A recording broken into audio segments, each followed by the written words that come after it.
예, 오늘 또 말씀을 함께 나누도록 하겠습니다. 이제까지 쭉 말씀들을 여러분이 이렇게 보시면 그 나훔서하고 조금 유사한 내용들이 좀 많이 반복되는 것들 여러분 보실 것 같습니다. 나훔서가 아수르에 대한 멸망에 대한 예언이었죠. 이 하박국에서는 이 바벨론의 멸망에 대한 이야기를 다루고 있습니다. 그런데 이 나라들에게 요구하는 것들이 명확합니다.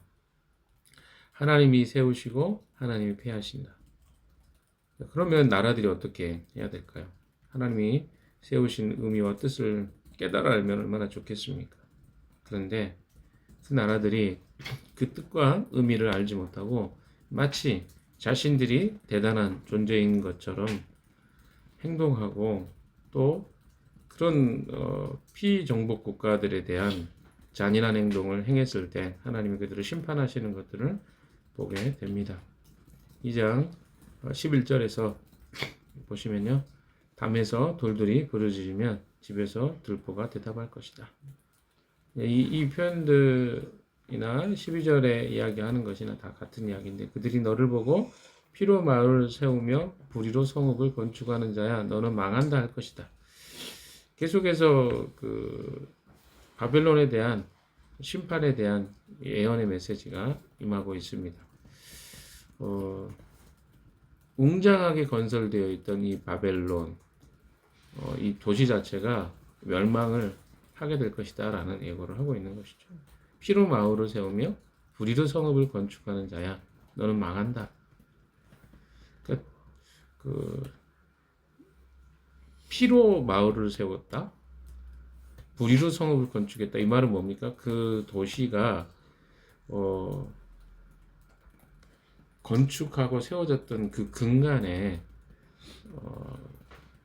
수많은 사람들의 피와 살인과 약탈로 그 도시들이 세워졌다는 것을 암시합니다. 살인과 약탈은 이 바벨론 사람들에게 일상이었습니다. 그런데 하나님은 이 피의 절규들을 들으시는 분이시죠.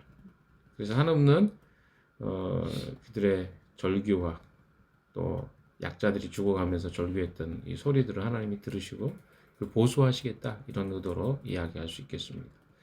그래서 이 사람들은 도시를 건축하면서 얼마나 많은 사람들을 죽이고 약탈하고 또 그들의 불의한 것들로 이 성들이 건축되었는지를 그들의 그 피정복자들의 이 노래죠. 시를 지어서 노래하는 모습을 통해서 그들의 심판이 그들의 정복을 당했던 자들의 노래를 통해서 임하게 될 것이다. 이렇게 이야기를 합니다. 그러니까 나라가 강하다 그래서 강한 대로만 자기들의 그 힘의 논리 이렇게 하면 안 된다는 거예요. 근데 지금 이 이야기가 오래된 이야기죠. 한 600년 전에 쓰여진 글인데 오늘날 시대의 사람들에게도 동일하게 적용되는 것 같습니다. 어떤 정의도 없고 공의도 없고 힘의 논리만 존재하는 국제사회의 모습이 오늘날 모습 아닙니까? 그래서 힘이 강하면 약한 나라를 정복하고 침략하고 이것은 뭐 21세기만 있었던 이야기가 아니잖아요. 20세기에도 그랬고 그 전에도 그랬고 그러니까 인류의 역사상 늘 있었던 이야기들입니다. 강자가 약자를 괴롭히고 침략하고 약탈하고 근데 하나님은 그것을 어떻습니까? 내버려 두지 않으신다. 왜? 피로 건설된 죄악의 도시를 불로 심판하실 것이라는 이 하나님의 명확한 이 수사적 의미들을 여러분이 보셔야 될 것 같습니다. 13절도 같이 읽어볼까요? 시작. 내가 백성들을 잡아다가 버렸지만 그들이 애써한 일이 다 헛수고가 되고 그들이 세운 것이 다 불타 없어질 것이니 이것이 바로 나 만군의 주가 하는 일이 아니겠느냐. 예. 백성들을 잡아다가 부렸고 그들이 애써한 일이 다 헛수고가 되고 그들이 세운 것이 다 불타버리고 이 성읍이 다 파괴될 것이라는 말을 이야기하고 있습니다. 이것이 다 바로 나 만군의 주가 하는 일이 아니겠냐. 하나님이 하시는 일이죠. 지금 누구에게 이야기를 하고 있습니까? 하박국에게 이야기하고 계시잖아요. 하박국의 이야기를 왜 하실까요? 때가 되면 내가 적절한 시기에 불의한 것에 대해서는 반드시 심판한다. 근데 이제 하박국은 뭐라고 했어요? 하나님 어떻게 불의한 나라가 예, 우리 하나님 백성들을 심판하는 일에 하나님 내버려 두십니까? 이런 질문을 했기 때문에 하나님 이런 말씀을 하시는 겁니다. 하나님에 대해 하나님이 하나님을 행하신다. 너는 그것에 대해서 너무 두려워하지 말아라. 이런 표현이죠. 14절에 좀 다른 의미의 이야기가 나옵니다. 갑자기. 자, 14절 같이 볼까요? 시작. 바다에 물이 가득하듯이 주의 영광을 아는 지식이 땅 위에 가득할 것이다. 이게 무슨 말입니까? 이게 14절하고 13절하고 연결이 되는 것 같아요. 잘 안 되는 것 같잖아요. 근데 14절은요, 창조주 하나님이 인류를 향해 기대하는 것이 무엇인지가 진술되고 있습니다. 그러니까 인류에 하나님 기대하는 게 뭘까요? 인간의 탐욕에서 시작된 이 강력한 제국의 영광이 아니라 하나님 그걸 바라는 게 아닙니다. 자기들의 힘으로 제국을 완성한 이거 하나님 제일 싫어하는 거잖아요. 그 아담과 하와 때부터 시작해서 그거 싫어했어요. 뭐 니므롯 이야기 아시죠? 바벨론 이전에 있었던 바벨탑 사건이라든가 이게 다 무엇입니까? 힘으로 어떤 하나님을 대적하고 하나님을 대신할 수 있다고 생각하는 이것이 사람들이 생각하는 것입니다. 그러나 하나님의 영광을 아는 지식이 온 땅에 가득하기를 바라는 것이 하나님의 바람입니다. 이 땅을 향한 이것이 바로 창조의 목적이죠. 그러나 그 지식이 왜곡돼서 인간들이 자신의 영광을 높이려고 서로 비교하고 경쟁하는 모습 그 결과로 이 땅의 모든 피조물이 고통을 당하게 된 것 이것이 하나님이 세상을 심판하시는 이유입니다. 그러니까 어떻게 보면 바벨론에 대한 심판이지만 인류 전체에 대한 심판이기도 해요. 어떤 의미에서는 왜? 인간의 죄의 모습이 지금 바벨론의 죄의 모습과 정말 유사하기 때문에 그렇습니다. 그래서 그들이 생각하는 인류가 생각하는 것은 제국의 영광입니다. 우리의 힘으로 우리의 능력으로 세상을 통치하고 영광을 가져갈 수 있다. 그러나 하나님이 원하시는 건 뭐냐는 거죠. 바다에 물이 가득하듯이 주님의 영광을 아는 지식이 땅 위에 가득하게 되는 것. 하나님 그것을 바란다는 것이죠. 하나님 나라의 백성이 해야 될 일이 뭘까요? 바다에 물이 가득하듯이 하나님의 영광을 아는 지식이 온 땅 위에 가득하기로 해서 기도해야 됩니다. 그것이 하나님 바라시는 바기 때문에 그렇습니다. 자, 하박국 선지자는요, 유다 왕국의 멸망이 임박한 그때에 온 땅에 가득한 불의를 목격하면서 과연 하나님의 공의가 이 땅에 시행되고 있습니까? 이렇게 심각하게 물어봤습니다. 그 질문에 대해서 하나님은 물이 바다를 뒤덮은 것 같이, 물이 바다 덮은 것 같이 찬양하시죠. 물이 바다를 덮은 것 같이 땅이 여호와의 영광을 아는 지식으로 가득하게 될 것이다. 그날이 올 것이다. 그걸 하나님이 선언하고 있는 것이죠.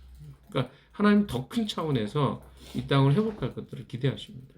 근데 그 백성들에게 있는 죄를 어떻게 하나님이 그냥 넘어가시겠냐는 거죠. 불가능하다. 네가 생각한 것보다 더 큰 꿈을 나는 꾸고 있다. 이렇게 말씀하고 계신 것입니다. 15절 읽어봅시다. 시작. 그들이 너를 보고 홧김에 이웃에게 술을 퍼먹이고 술에 취하여 골아 떨어지게 하고는 그 알모를 헤쳐보는 자야 너는 망한다 할 것이다. 예, 이것은 그 당시에 만연해 있던 이 타락한 바벨론의 일상의 모습을 보여주고 있습니다. 예, 타락한 문화 속에서 볼 수 있는 일종의 어떤 문제들을 어떤 표현 방식을 통해서 바벨론의 타락상을 생생하게 고발하고 있는 것입니다. 그러니까 실제로 그런 일도 있었던 것 같아요. 그들이 너를 보고 홧김에 이웃에게 술을 퍼먹이고 술에 취하여 골아 떨어지게 하고는 그 알몸을 헤쳐 보는 자야. 이런 표현이 실제로 그런 악한 행동들이 일어나고 있어요. 지금 오늘날 시대에도 그렇잖아요. 악한 행동 얼마나 많습니까? 약한 사람들 마약을 사용한다거나 어떤 것들을 통해서 납치하고 자기의 성적인 욕구를 해결하는 어떤 그런 일들로 비롯해서. 그런데 고대의 바벨론이라는 나라는 어떻겠습니까? 근데 이런 타락상을 보면요, 또 이제 신학자 중에 어떤 사람이 이렇게 표현합니다. 시솉이라는 사람은 이 구절에 대해서 그 당시에 그 피정복 민들이 이 바벨론에 잡혀오면 죄수들을 벌거벗겨 가지고 공개적으로 사람들에게 오픈하는 거죠. 그래서 그들을 수치스럽게 하는 거죠. 이런 당시의 관습들이 반영된 메시지라고 생각하고 있는 거예요. 이런 모습이 있었다 실제로. 자, 그런데 이제 그들이 어떻게 될 것인가가 16절 17절이 나옵니다. 16절 읽어봅시다. 시작. 영광은커녕 실컷 능력이나 능력이나 당할 것이다. 이제는 이제는 네가 마시고 골아 골아떨어져 내 네 알몸을 알몸을 드러내게 드러낼 될 것이다. 주의 오른손에 들린 심판의 잔이 잔이 내게 이를 것이다. 더러운 욕이 내 영광을 가릴 것이다. 내가 레바논에서 저지른 폭력이 이제 내게로 되돌아갈 것이다. 내가 짐승을 잔인하게 죽였으나 이제는 그 사륙이 너를 덮칠 것이다. 사람들을 학살하면서 땅과 성과 거기에 사는 주민에게 폭력을 휘둘렀기 때문이다. 자, 그들에게 이제 심판이 임하게 될 것인데 그들이 행했던 그대로 그들이 부끄러운 그들의 알몸을 드러나게 될 것이다. 그러니까 그들이 피정복민들에게 했던 대로 너희들이 그런 수치를 당하게 될 것이다. 주의 오른손에 들린 심판의 잔이 내게 이를 것이다. 그러니까 하나님이 심판자이시고 이 세상의 주관자라는 것을 알지 못하는 그들에게 그 날이 올 것이다. 더러운 욕이 내 영광을 가리게 될 것이다. 그 다음에 어떻습니까? 그들이 행했던 일들이죠. 실제로 레바논에서 어떤 일이 일어났는지 정확하게 알 수 없습니다. 그러나 성경의 말씀을 봤을 때 몇 가지 사건이 일어나는 것 같아요. 저지른 폭력에 대해서 이야기합니다. 먼저 내가 짐승을 잔인하게 죽였다. 수많은 짐승도 아마 잔인하게 죽였던 것 같아요. 그리고 두 번째가 사람들을 학살했던 것 같아요. 그리고 땅과 성읍과 거기에 사는 주민에게 폭력을 휘둘렀기 때문에. 그러니까 그 땅에 살고 있는 사람들과 주민들에게 얼마나 잔인하게 행했을지가 우리는 알지 못하지만 하나님이 기억하시는 것이죠. 여러분, 이 잔인한 역사는요, 끝이 없습니다. 세상에 우리가 알지 못하는 수많은 잔혹사들이 있잖아요. 뭐 여러분 아시는 것처럼 일본이 우리나라에 들어와서도 얼마나 잔인한 일을 했습니까? 중국에서는 어땠습니까? 남경 대학살 같은 경우는 한 30만 명의 사람들이 그 1주, 2주 사이에 죽었거든요. 근데 그 잔인한 것들은요, 말로 입으로 표현하기도 어려울 정도로 잔인하거든요. 뭐 사람 목을 베는 것을 대회를 한다든가 뭐 이런 말도 안 되는 일들을 가까운 시기에 있었던 일본이라는 나라가 했습니다. 근데 이것을 하나님이 내버려 두시겠냐는 거예요. 그러니까 심판이라는 건요, 반드시 뭐 그 나치가 행했던 일 어떻습니까? 그러니까 그때 다 심판당했잖아요. 그러니까 자기들의 폭력과 그런 죄악에 대해서 생각할 때 영원할 것 같았던, 우리에겐 36년이라는 기간이 얼마나 길었습니까? 근데 하나님 심판 앞에 견딜 수 있는 자가 없는 거예요. 근데 그 36년이라는 기간도 길었잖아요. 우리에게는 얼마나 긴 시간이었습니까? 얼마나 많은 사람들이 하나님 우리를 살려주십시오, 뭐 해방시켜 주십시오 했겠어요. 우리 독립군들이나 이런 사람들 얼마나 그런 고통을 겪었습니까? 그러니까 그런 시간들을 견디기가 힘든 거예요. 기독교인들 중에서도 수많은 사람들이 이 초창기부터 타락한 게 아니라 시간이 지나면서 이게 안 바뀌네, 아무리 지나도 우리나라에 희망이 없네, 그러면서 어때요? 일본에 친일하게 되고, 그랬던 분들이 기독교 안에 많습니다. 희망이 없으니까. 그런데 어떻습니까? 오늘 이야기하는 이 바벨론의 모습들을 보십시오. 이 바벨론 안에 있는 이 죄악된 것들이 그냥 넘어갈 거라고 생각했을지 모르겠어요. 왜? 그 일정 시간 동안 하나님 허락해 주시니까. 그런데 어떻습니까? 이들은 수많은 사람들을 죽였습니다. 수많은 동물도 죽였어요. 동물 죽이는 것도 그래서 하나님이 별로 좋아하지 않으시는 거예요. 왜 우리가 요즘에 뭐 동물에 대한 여러 가지 동물격이라고 그러나요? 뭐 동격? 인격이 있는 것처럼 동물에 대한 어떤 격이 있다고 하는데, 그리고 여러분 동물 학대하면 잡혀갈 수도 있어요. 아니, 벌금 물든지. 요즘에는 좀 그 법이 또 그 엄격해져 가지고. 그게 왜 그렇게 해야 되죠? 이 하나님이 그런 피조물에 대해서도 우리가 함부로 대해서는 안 된다는 거예요. 여기 이야기가 그거 아닙니까? 피조물을 어떻게 대할 것이고. 바벨론은 그걸 함부로 대했던 거죠. 자, 그런 죄악들 때문에 하나님 심판하신다. 근데 그때는 때가 있다. 이렇게 이해하시면 될 것 같아요. 18절 봅시다. 18절 시작. 우상을 무엇에다 쓸 것이냐? 사람이 색에서 만든 것이 아니냐? 거짓이나 가르치는 부어 만든 우상에서 무엇을 얻을 수 있겠느냐? 그것을 만든 자가 자신이 만든 것을 의지한다고 하지만 그것은 말도 못하는 우상이 아니냐? 네, 우상에 대한 이야기를 합니다. 이제는 마지막 단락에서 이야기하고 있는 것은 하나님이 조각한 우상이 무슨 유익이 있겠냐는 거죠. 어디다 쓰겠냐 그거. 근데 그 당시에 뭐 하는 거예요? 그들이 우상 숭배했던 것들을 지금 하나님이 지적하고 있는 것입니다. 그러니까 그들의 심판의 이유가 여러 가지가 있는데 불의한 거 있었죠. 그다음에 피지배 정복 국가들에 대한 잔혹한 행위가 있었죠. 정복할 때마다 수많은 사람들을 죽이고 학살하고 또 동물들도 막 집단으로 죽이고 하는 어떤 모든 것들에 대해서 하나님 심판하시는 거죠. 근데 또 하나 저주가 뭡니까? 그들은 우상 숭배에 대한 것들을 엄청나게 했던 것 같아요. 그래서 뭘 합니까? 다 이런 것들은 부어 만든 우상에게 무엇을 얻을 수 있겠느냐? 그것을 만든 자가 자신이 만든 것을 의지한다고 하지만 그것은 말도 못하는 우상이 아니에요. 그러니까 만든 자가 만든 것에 의지한다? 이게 뭐 웃기는 이야기 아니냐 이거죠. 말도 못하는 거 아니냐. 19절 읽어봅시다. 시작. 나무더러 깨어나라 하며 말 못하는 돌더러 일어나라 하는 자야 너는 망한다. 그것이 너를 가르치느냐? 기껏 금과 은으로 입힌 것일 뿐 그 안에 생기라고는 전혀 없는 것이 아니냐. 근데 우상 숭배는 그때나 지금이나 수많은 사람들이 하고 있는 행동 아닙니까? 아니 우리가 살다 보면 이런 것들을 너무 많이 봐요. 근데 우리가 별로 나이스하게 보이는 사람들이 되게 기독교에 대해서는 뭐 과학적이지 않다 혹은 뭐 기타 등등의 이유 가지고 말하지만 사실은 그들이 그렇게 비판하는 사람들 보세요. 자기들이 믿고 있는 것들은 더 이상한 것들 믿어요. 그러면서도 그것은 어떤 비판도 하지 않습니다. 이게 모순적인 행동이죠. 그러니까 무슨 말이냐면 비판을 위한 비판에 불과하지 않아요.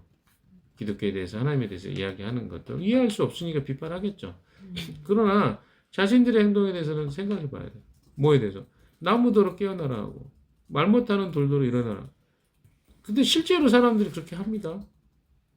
뭐 조그만한 뭐 돌 만들어 놓고 거기다가 절한다거나 그런 알지도 못하는 사람들이 이야기해주는 나의 미래에 대해서 혹한다거나 여러분 중에도 그런 사람이 있는지 모르겠는데 그렇다고 한다면 여러분 빨리 정신 차리십시오.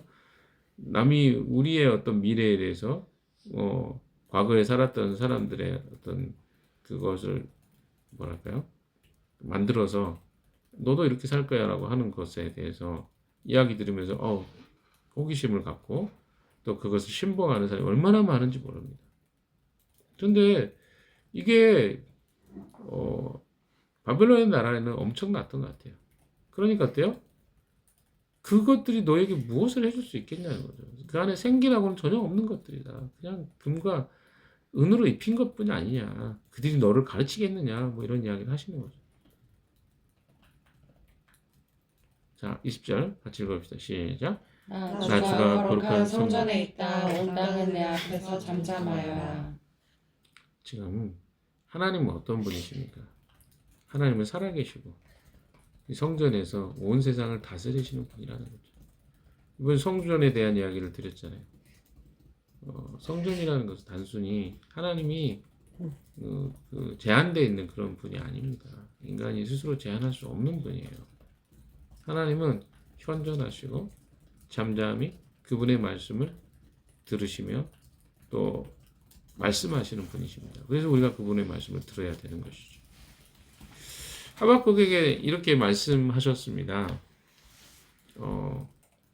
하박국이 성전 그 망루에 올라가가지고 하나님 뭐라 하시는 전 한번 들어보려합니다. 도저히 전 이해 안 됩니다. 하니까 하나님이 말 타고 지나가면서 볼 수 있도록 기록해라. 하나님 답답함이 기록돼 있죠. 어떻게 보면 선지자가 말하는 그 말에 대해서 하나님이 이야기하실 때 이해하지 못하는 선지자에 대한 답답함도 있었겠지만 하나님이 어떤 분이신지에 대해서 이렇게 가르쳐주고 싶었던 마음이 훨씬 큰 것 같아요. 근데 내용이 무엇입니까? 내가 때가 있는 거야. 내가 어떤 날을 세우기도 하고 패하기도 해. 근데 네가 그걸 알지 못하는 거야. 그리고 하나님을 믿는 자들은 어떤 국가의 존망이나 혹은 경제 문제나 혹은 어떤 자기의 일신의 문제 이런 걸 뛰어넘는 거야. 신앙 이런 걸 가르쳐주고 싶은 거죠. 왜? 하나님에 대한 전적 신뢰와 하나님이 정말 살아계신 하나님으로 오늘도 우리에게 말씀해 주시는 하나님이라는 것을 가르쳐 주고 싶은 거예요.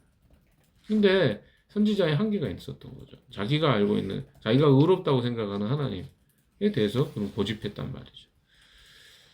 물론 이것이 이 호세아의 마음을 바꿉니다. 그래서 3장부터는 그가 어떻게 그의 마음이 바뀌게 됐는지가 기도의 형식으로 나오게 되죠. 사랑하는 여러분, 여러분은 어떻게 이 세상을 살아가십니까? 우리 안에도 이런 하나복이 나오네. 하박국 같은 모습이 있지 않습니까? 내 삶에 대한 억울함이나 불평, 사회 불공평 이런 것들을 바라보면서 자기가 옳고 이 사회나 사람들이 틀렸다라고 말하고 있지는 않습니까? 물론 어떤 부분에는 우리가 느끼는 것이 틀린 것은 아닙니다. 그러나 거기에는 또 다른 하나님의 진짜 의도 그리고 하나님의 진짜 이 세상을 경영하는 방식들이 숨겨져 있는 것을 우리가 보셔야 됩니다. 그래서 이 세상이 되게 불공평해 보이고 그리고 공의롭지 않게 보일 수도 있습니다. 이 사회도 그렇잖아요. 부자들에게 더 열려있는 세상 같고 편한 것 같고 돈이 이 세상을 전부 다스리는 것 같고 난 돈이 없으면 안 될 것 같고 이것이 우리가 생각하는 삶의 방식들 아닙니까? 그런데 거기 배후에 하나님이 일하고 계십니다. 그리고 그 백성에 대한 끝없는 하나님의 보호와 사랑과 인자와 자비하심이 숨겨져 있는 거예요. 그래서 이스라엘이 남유다가 비록 멸망한다 할지라도 하나님은 그 백성을 보호하시고 지키시는 분입니다. 그리고 그들에 대한 끊임없는 관심과 사랑과 애정이 있는 거죠. 근데 하박국이 볼 때는 하나님 백성에 대한 그런 고통스러운 환경이나 상황들이 잘못됐다고 보는 거예요. 그런 것도 없어야 된다고 생각하는 거죠. 근데 그렇지 않습니다. 우리에게 주어지는 어떤 것들은 한시적이에요. 일시적입니다. 하나님이 늘 크리스천들이나 주를 믿는 자들에게 주시는 심판과 고난은요, 항상 찰나적이에요. 영원하지 않습니다. 그래서 그것을 끝까지 믿음으로 바라보는 자들이 승리하는 자들인 거죠. 그것을 하박국에게 지금 오늘 말씀해 주고 있다고 생각합니다.